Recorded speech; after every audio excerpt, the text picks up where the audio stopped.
Sit down then, boys and girls. Don't follow the dreadful examples of our politicians in Parliament. Try to act like civilised human beings. Now, back to the European elections.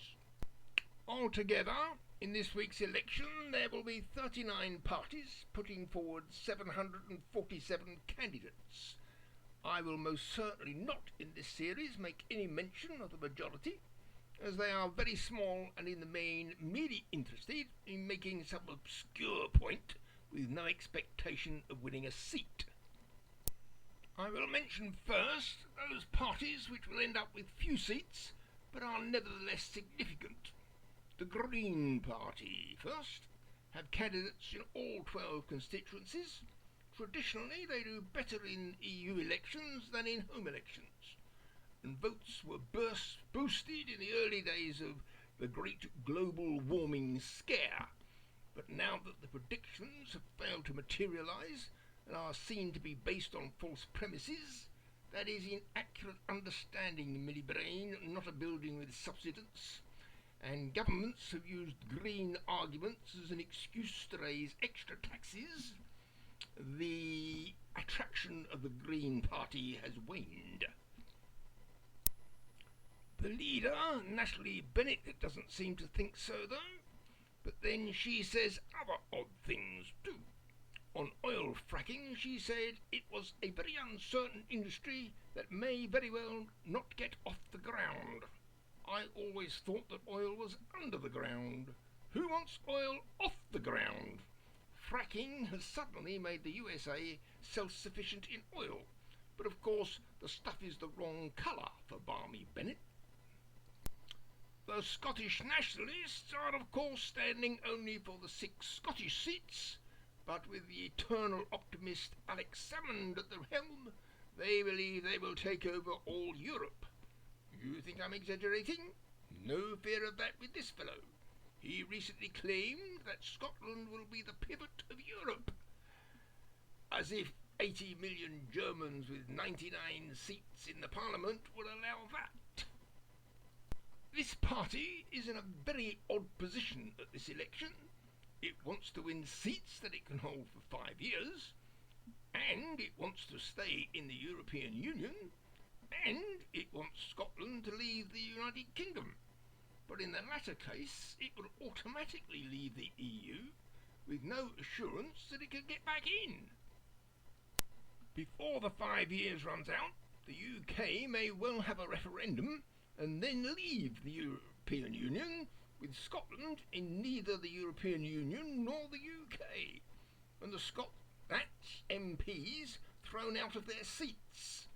Salmond is a charming wee laddie with an impish smile, but the gamble he is intent on making with Scotland's future is frightening in the extreme.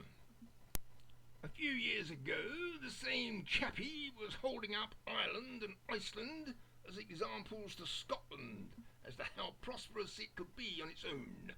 Of course, they both suffered terrible financial crashes. That tells us a lot about wee Alex's judgment and financial understanding.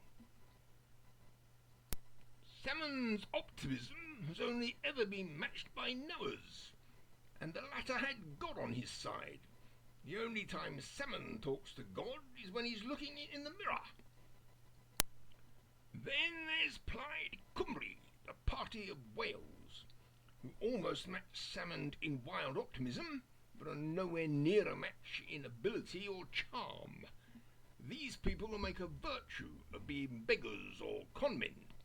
They claim that the UK must remain in the EU because each person in Wales gets £40 more from the EU than they put in, but then admit that most of this money goes not to each person, but to farmers.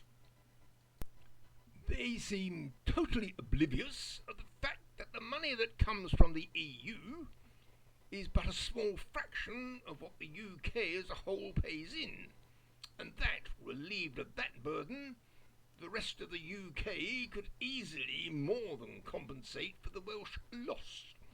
Incidentally, if Plaid's Jill Evans does get that one seat, She promises that she will reform the EU and ensure Welsh has the same status as other EU languages. All on her own, busy lady. One wonders why she has not already achieved all this. Strangely, there's no mention in their campaign of the catastrophic decline in the Welsh National Health Service. Honestly, with friends like this, poor Wales doesn't need enemies. And now we come to the Liberal Democrat Party of Cleverclogs Clegg. As it is the junior member in the coalition government, led by the Deputy Prime Minister no less, one might not expect this bunch to be included among the smaller parties. But we have to realise, Cleverclogs does not, but we must, that the coalition with the Conservatives has kept David Cameron in power, but done precious little to advance the policies dear to Lib-Dems prior to the 2010 election, and nothing much to give voters a reason to choose them rather than the Tories they sleep with. Indeed, it may be that if the Conservatives retain their top position next Thursday, it will in part be thanks to ex-Lib-Dem voters deciding to support the man rather than his poodle. Is this symbol of a phoenix or a pigeon, overfed and can't fly fast and so easily shot down? The Lib-Dems have of course been totally sold out to the European Union since their formation. They even wanted Britain to join the Euro. So much for their understanding of the real world. That, boys and girls, concludes our summary of the smaller players. Tomorrow we will conclude the course by having a look at what is on offer from Labour's Millie Brain, Tory leader Cameraman, and UKIP's fan page. Before then, do ensure that all your infant relatives have a copy of the animated alphabet.